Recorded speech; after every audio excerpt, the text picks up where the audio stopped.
Ashe. You feel that? That's not just a rhythm. That's a memory. A memory older than nations, older than borders, older than the word Cuba. Welcome back, beautiful people, to microdot.JAZZ radio, broadcasting from somewhere between the cosmos and the clave. This is episode 90, and tonight we go deep. Rumba AfroCubana. Now, before we lift off, let me set this table properly, because what you're about to hear wasn't born in a studio. It wasn't invented by a producer.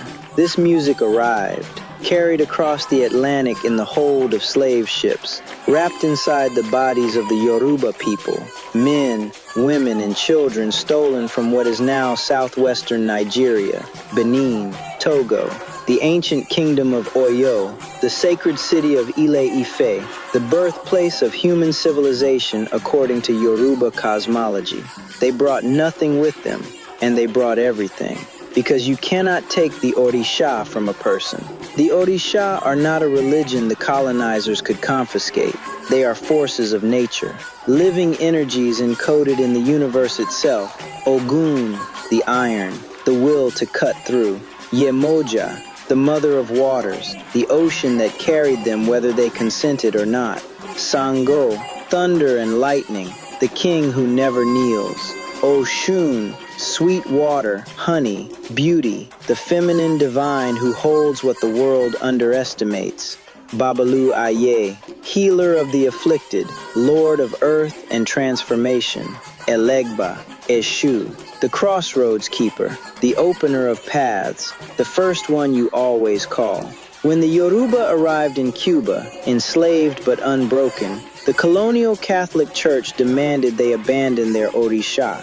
So they did something genius, something so elegant it is itself a form of spiritual jazz. They masked the Orisha inside the saints. Sango became Santa Barbara.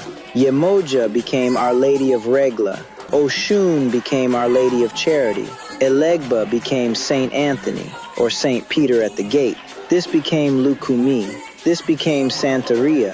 This became La Regla de Ocha. And the drums, the sacred bata drums, three interlocking voices, Iya, Itotele, Okonkolo, were the telephone lines to the Orisha. Each rhythm, each toke, called a specific deity down into the room, into the body, into this world. When that energy hit the streets of Havana, when it collided with Spanish guitar, with French contradanza, with the polyrhythms of the Congo through Palo, with the working-class solar yards where Afro-Cubans lived, what erupted was rumba. Not the ballroom rumba you learned in a dance class, the real rumba, street rumba, Yambu, Guaguancó, Colombia, rumba that is ceremony in everyday clothes. Rumba where the clave is the spine of God and the dancer's hips are having a conversation the colonizers were never meant to understand. This is the frequency tonight, beloved. We are honoring the memory of the Middle Passage, not with sorrow alone, but with the triumph of what survived it. The Orisha survived, the polyrhythm survived, the Ashe, that sacred life force, that divine authority, that power to make things happen, survived. Every track in this episode is an offering.